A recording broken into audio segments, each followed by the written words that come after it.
So we see the start of a new story arc, and the significant thing for me in this chapter, though, was the introduction to the Gourmet World and seeing a map. Toriko, Gourmet number 55, Terrace Tastes. Well, hello, my brothers and sisters of the Nerd Nation. I, as always, am Jim, here to bring you another review on the awesome, the new arc bringing into inducing tale of Toriko. Sorry, sometimes it's just, mental brain fart, mental brain cramp, and I run out of words to say over there. The last chapter, of course, saw things wrapping up with the Regal Mammoth arc, and really doing it in, I think, a nice style and a nice fashion. Only a chapter or two of, I guess, downtime, as you would call it, where it was really just kind of celebrating in what we had worked so hard to come to in the last, in the 30 or 35 chapters previous. So things ended off, though, and ended off in kind of a funny, neat fashion where Toriko and Sunny were both arguing over who was going to put the jewel meat on their actual their life's menu that they're going to have, right? So that's how the chapter left off. This one picks up with Toriko, and several pages is him going and, he's going and he's taking his knife, right, his knife hand, and he's actually cutting down trees, and then carrying them over and making a big fire, and you're like, what the hell? And then a couple pages later, you see that he's roasting this giant bird, right, on there, looks like some sort of bird, and he's roasting this bad boy, and then the next several pages are showing him slicing it with his knife, and I kind of want to know how that works. So I think somebody mentioned it in the comments, but I understand when he goes and he's going to do it in battle, and he wants to go and swing it really fast, and it becomes like a knife and it cuts, but I've also seen him just like slowly be like, fing, fing, fing. So like, what's the deal with that? You know what I mean? Is it like a kinetic energy and aura that comes off of his hand that actually makes makes it sharp so he can just slice through things? If anybody knows the answer to that, feel free to let me know. Unless of course it's a big spoiler or something, but it's just something that certainly piqued my curiosity. So first several pages again are him just kind of going through and eating this giant bird and having a good old time, sitting back, his gut's all fat and distended, his belly's distended, and he's just relaxing, right? And then he's like, oh good, now it's time for dessert. He goes and he winds up seeing Terry come over, and Terry comes over and has a kill. He's killed a rabbit, and he says it's a cheese rabbit. I'm just thinking, oh, I love cheese, and rabbit probably good too. But he drops this thing, and Toriko's like, well, aren't you going to eat it? And, and Terry's just kind of sitting there, and he's just like, no, we only kill what we're going to eat. If you kill it, you need to eat it and get nourishment from it, right, to help you survive.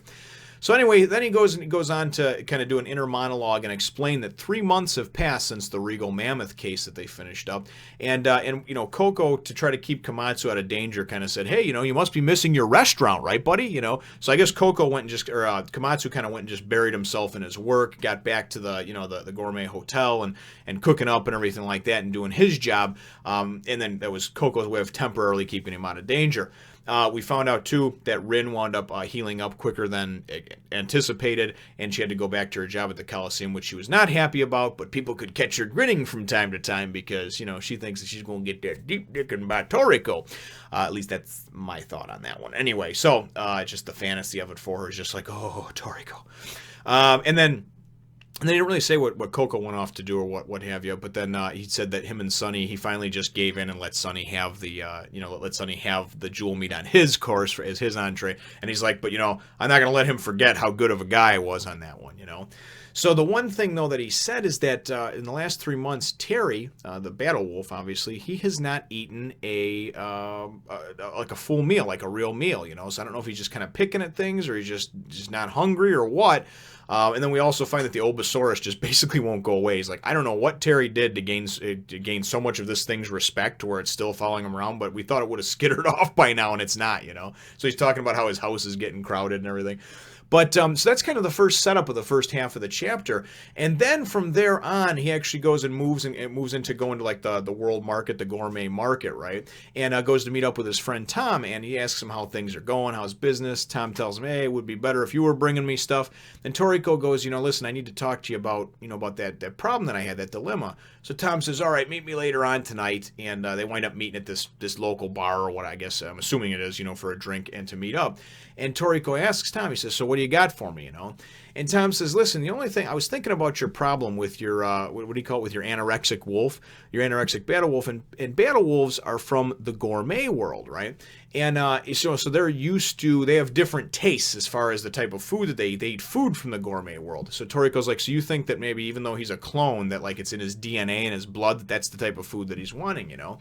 And he goes and he says, yeah. And then it's kind of cool because then they go and they actually give us a description of the Gourmet World. So I'll let my friend come in here and talk to you and show you that, and then we'll come back in a second. So, yeah. Okay. Oh yes, the Gourmet World. The surface of the planet is divided into two realms, the human world, where Toriko and other humans live, and then everything else, known as the Gourmet World. Now, the Gourmet World is relatively undiscovered, so it's a veritable food frontier. Boom. Done.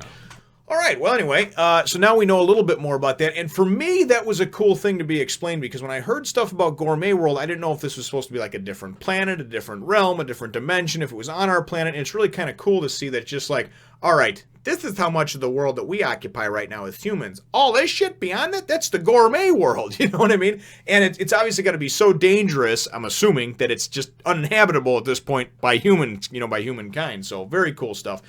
And then we go and we find out a little bit, of course, about the Gourmet World. Not too much, but enough to kind of whet the appetite. And then they go and they show a picture of Knocking Master Jiro. And Tom goes and is kind of having this little reminiscing flashback, talking about how earlier that day or previous week, I forget what, this old drunk basically came in and he had a load of stuff from Gourmet World. One of the things, though, that he had from Gourmet World that he wound up talking about is something that he said you can also get here in the regular world, but it's a Gourmet World food item, right? And and then they go on to go and come up with this and talk about this great explanation of what obviously is going to be the next arc or the next portion, the next goal that we're after, which is the BB corn. This BB corn is said to be so good that you can take and pop like one kernel of it and it could feed 100 people, right? And my wife and kids and me, we like to sit down, we watch some One Piece, and we go and we eat some popcorn, watch a movie, whatever we're watching. We go through some popcorn, right? Make homemade popcorn. Man, that would be awesome, though. One kernel feed 100 people. And it said that if you can have a whole ear of it, it would be worth like 1 billion yen. So I was excited about that, thinking of, you know. So then he goes and he asks Tom, he says, well, where can we find this, right? I mean, where are we going to be able to get this type of thing, you know? And he says, well, it's in the Wu jungle, you know, 65,000 kilometers west of here. And 65,000 kilometers is a lot. When you go and you break that down into miles and everything else, I know a lot of people told me that, you know, their world is much bigger than ours. Just by process of elimination and distance and whatnot, yeah, their world is much bigger than ours. Let's put it that way, because 65,000 kilometers is a long freaking way, okay?